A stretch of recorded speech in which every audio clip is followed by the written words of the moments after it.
Hey guys, Mark from Sledge Athletic Solutions here. Today's video is going to be about target heart rate zones and performance within them. The video is going to be a little bit longer than normal, so if you're watching on Instagram, you might want to continue following on our YouTube or Facebook links that are listed in the post. So getting down to it. Performance, everything today is all about heart rate. It actually has been for years, but it's really gained a lot more attention, if you will, and really incorporated into a lot more people's training as of late, which is really nice to see.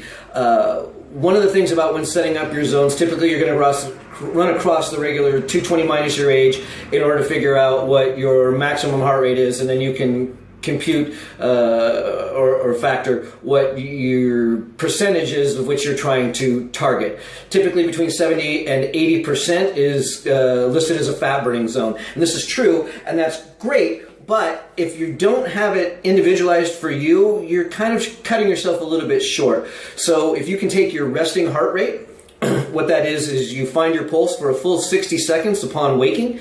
Granted, if you have to get up and go to the restroom, do that, come back, lay back down, come as close as you can to a relaxation state, and take that heart rate, write it down. The formula is going to be listed inside the post as well, so you can utilize that. Once you have that, then you'll be able to follow out the percentages, and in the percentage portion you can put in what percentage that you want to. I'm going to go over those percentages now. Okay, zone number 1 is your 50% of your maximum heart rate. Now, this is the lowest heart rate that you can maintain that actually starts to show health benefits. It's a great place to start if you're just starting to do cardio or you're just starting to get into the gym and you don't really have a fitness background. It's a really good place to go. You will start to see benefits increase in your fitness at this zone. Zone 2 is we go into our 60% heart rate. This is where the heart actually begins to see benefits as far as cardiovascular, how it produces oxygen and displaces lactic acid. It is a great start zone for fat burning. It is right at the bottom line cusp as to when your body can utilize fat as a source of fuel. Moving on, you get into the 70 percentile. This is most effective for cardiovascular fitness and as well as fat loss. It's a sweet spot because it doesn't force your body to have to utilize carbohydrates or proteins, stored muscle, as a source of fuel, and can strictly utilize fat, assuming you're in a carbohydrate deficit. And we'll get into that a little bit more soon. Next, going into zone 4 takes us up into that 80 percentile range. Great crossover from aerobic into anaerobic. It's really more for performance zones. This is where your body starts to utilize fuels at a higher percentage or rate than what your body can allocate fat to be used as, which means it's going to come from glucose or carbohydrates. This is and if you don't have that, then what's your body going to utilize? If it's burned off all its glucose or carbohydrates, it's going to either use stored protein, which is your muscle, or stored fat. And we already said that we're kind of breaking the cusp of how well your body can efficiently use that for a given period of time. It can be used for it, but it's a short duration. This puts you kind of similar when you're doing resistance training. This is where your heart rate generally tends to bound up to and then decrease back down to in between sets. So you have kind of an idea. 90% is short duration, very fit individuals, high level performance. You have to be really cautious about this, and you have to work your way up to it. It's not something you jump into or you're going to end up on the floor. Not a good place to be. And then, of course, your maximum heart rate, which is 220 minus your age. We don't need to go there. That's heart attack range, unless over time you start to increase your performance. You generally don't want to go that high. It's more of a danger, and definitely for any extended period of time. Now, a lot of people talk about HIIT cardio or high intensity training, and I get it. I think a lot of people jump into it a little prematurely, only because they don't necessarily understand the zones. And when it comes down to zones, what you have to look at is that it's progressive as well. So if you're going at a 60% rate and you jump up to an 80% rate for your high for 30 seconds, minute, whatever it is, and then you drop back down for 30 seconds to 2 minutes or whatever program you're following at the time, you're trying to keep your heart rate as best you can in between there. It's a little hard for people to follow, and now that you have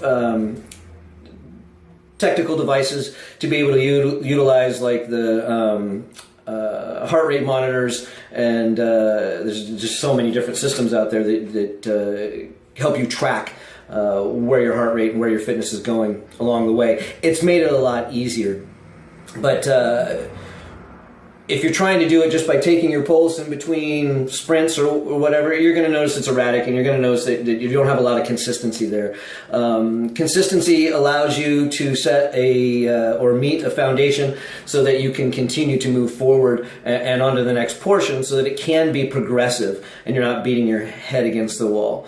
Again, once you have these heart rate zones down in the 60 to 80 percentile, let's say you're using it as fat loss, and I reference that mostly because that's what a majority of people want is fat loss. I do work with a lot of performance, but ideally that's what everyone seems to be looking for, is to get a little bit leaner. You want to be between the 60 to 80% heart rate, and then the durations change with that. Now, can you burn fat at 50% or zone 1? Yes, you can, but it's long duration. So what we're talking about is you might go an hour to 2 hours at 50% and be able to burn the same amount of fat at, say, an hour at the 60%, where you start going into the 70%. Now we're like in the 30 to 45 minute zone before you start to cross over and utilize glucose as a source of energy again. When you get into the 80%, you're looking somewhere around 15 to 30 minutes, maybe 12, depending on where your system is and how you're burning fuels. And then when you're in the 90 percentiles, you're very short duration, like 5 to 12 minutes overall. With that, your body can only utilize a certain amount of fat in a given period of time. Those are the times that I kind of outlined there, so that you understand that as to where that needs to be for you as you go along, once you have the numbers and do some of the math.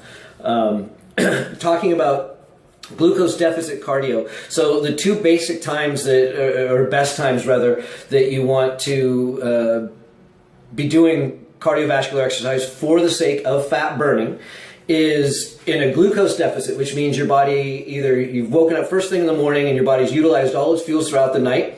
So you have a short window, probably about 20 minutes, to be able to get on that piece of cardio so that you can get a good 30 minutes in, let's say 70%, before now I need to eat immediately after to get my metabolism working for me so that I continue to burn fat throughout the day, as opposed to waiting a longer duration and shutting it down and not having that happen.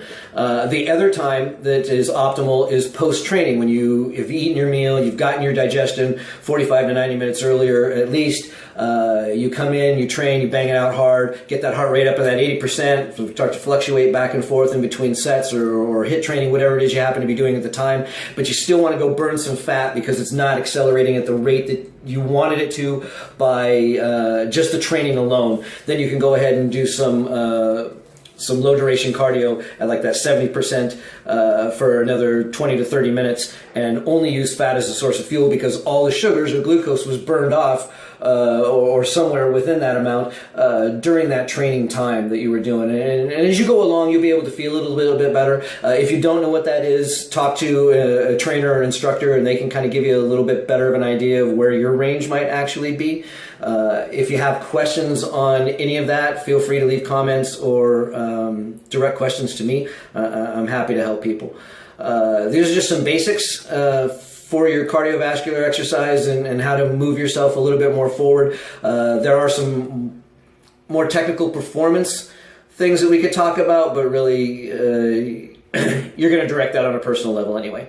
So there it is. Hopefully this has benefited you a little bit and will take you forward in the direction that you want to go. Again, if you have any questions or challenges along the way, feel free to reach me at SledgeStrong.com or any of the social media platforms via their direct message options.